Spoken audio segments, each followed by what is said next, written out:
Hi dear friends, my name is Dmitry and I tutor some English to quite a lot of people. And in this short video I want to share with you, based on my experience, some guidelines, some tip about how to progress in English rapidly. So I didn't prepare this video beforehand, so I'm just speaking off the top of my head. So don't expect some masterpieces of eloquence, but okay, I think I will be comprehensible. So, let's say that you have a beginner's level of English, let's say elementary or a beginner, and you want to improve. And of course, you're asking yourself questions, how can I improve? Fast, yes, fast, because we all need fast. These days, as people say, the tempos of the universe are accelerating and everything are growing. So we need to do everything faster, because otherwise I don't have time for all my activities, daily routine, and I need some method of learning English that will yield some good fruits to me in a short term.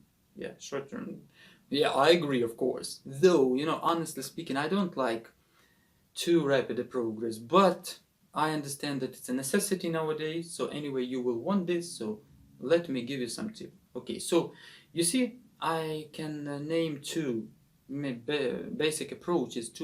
They may be called exercises, methods, skills, and so on. So the first one, if you want to improve your English, especially we are speaking about the spoken English, because reading, how can you improve reading? You read with the dictionary. Nothing here. But let's focus upon speaking primarily. So to improve your speaking, you need to do two basic things. You need to find some situations or some materials, let's say, and to create for yourself those situations where you are made to retell something. You see? To retell. For example, some story. Let's take a dynamic story. Dynamic is the best, because if you retell a static story, for example, a description of some political system of some country, in this way it's mostly boring for you, it's, colorless, yes, and it's vague, and there is no dynamics, no action involved. That's why it's difficult for you to memorize. Mind you, I don't say about reproduce word for word, God forbid, because you just exert your memory, but not English. You will be tired. Yes, it induces fatigue, as they say. So you need to retell a dynamic story. For example, some fairy tale or a story for kids, like 1 page or 2 pages. You read it several times with the dictionary, without dictionary, then again with the dictionary. Then you listen, if it's possible, to a native speaker telling the story. And then you retell, either to your tutor or to yourself or to your mom or to your husband. You retell. If you change some words, it's very nice. It's the best which we can achieve, you see? The best. So don't be afraid to change anything, because if you change, it means that your internal ego, internal brain, internal mind is working, already processing those words, and so it's helping you to be independent in language. So this retelling is only a method of gaining your independence. Okay, this is one basic exercise. Retell. Retell everything you read. Maybe not close to like word for word, but just retell. Preferably, of course, you retell this author, maybe next week some other author or a story, so don't stick to one and the same author all the time, though it's not mandatory and not, I think, crucial. But if I were you, I would highly recommend you to select different sources, so you feel different styles of English. You see, different styles. Diversity is everything, that you don't stick to one specific style. Okay, and the second, which is even more powerful technique, is based upon questions and answers. It's as old as the world, but still a lot of teachers don't use it. I don't know why. For example, if you take that same story, let's say some kid's story, yes, and so you retold it, very nice. Then, by the way, you can try to retell it in a different tense, in a different key of the tense. For example, the story was in the past, you try to retell it in the future. Though it's a purely technical exercise, but it develops your speaking greatly. because you're playing those tenses. The verb is almost everything in language. The verb means change, and everything is changing in the universe. So the verb is the principal part of speech. So if you can play with verbs, you can influence your interlocutors greatly. Okay, so you have retold, yes, and now it's time to answer the questions. Of course, in theory, you should have a partner to ask you the questions related to this story. Not just related, about this story. And of course, the questions should be not, I forgot the exact term, open and closed questions. So let us call them, they should be open questions, special questions with the words, famous WH words, who, what, when, where, why. Who, what, when, where, why. Not just, did he go there? And you say, yes, he did. No, no, no. It's not a very nice question because it's a memory question, it's not a language question. But if your partner asks you, for example, why did he go there? What did he want to do? It provokes you to think about and say, to produce some sentences. I think he went there because he needed to, he had to do this and that and so on. Or this is the stimulus for you to develop your speaking, to expand upon something, upon some fact. You see, somebody is asking you questions and you answer. You answer.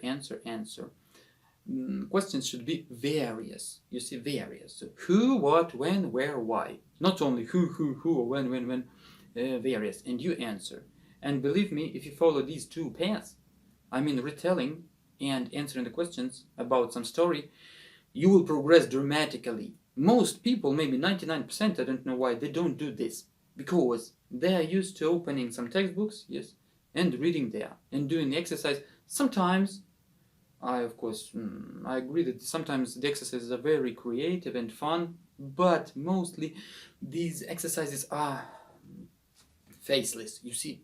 They don't have any identity, they don't have any personality in them. They are boring and tedious, monotonous, tedious. Yes, they're, I don't know, colorless, so it's boring. And if it's boring, it means mechanical, it means separated, segregated from real life. And everything which is isolated from real life is by default useless. Because why do you learn this English? Yes, why are you doing that? Because you want either to speak it fluently just for your career, for your immigration, or to pass some test. Two basic cases. In both cases, you need live language, real, actual language, not exercise language. That's why you see most people, they like to open the textbooks and just do. It's okay, yes, it will bring you benefits, but in the long term. And as I said at the beginning, most people do not want to wait. They want immediate results because they want everything to have happened tomorrow or yesterday. I'm sorry, yes. They want it yesterday, not tomorrow. And this is the problem because everybody is busy. So remember about this. Of course, an ideal variant for you is to find a really passionate tutor who will who will entice you, induce you to retell and to answer the questions. Because otherwise, if you are working independently, to retell it's okay, yes, but to ask yourself questions and to answer them, it seems so, not absurd, but again, you're fully realizing that it's a game, that you're creating this game and you're playing with yourself, and your brain is inside subconsciously, it may be protesting because yes, don't. But if somebody else from the outside asks you something, it's another cup of tea, yes? So it's just absolutely, you're forced to react. And the faster you react, the better. Try to be spontaneous and try to be fast. Spontaneous, fast. Spontaneous, fast. Don't mind your mistakes. Don't care. Forget about them. Everybody speaks with mistakes. The more you work on your mistakes, the worse you will speak, because you will try subconsciously to control your mistakes, which is a surefire way to torture yourself and to speak slowly, you see? Everybody still, every normal, I think, linguist will tell you that. So you should speak automatically. And to achieve this automation, you should speak spontaneously and fast. React spontaneously and fast. Yeah.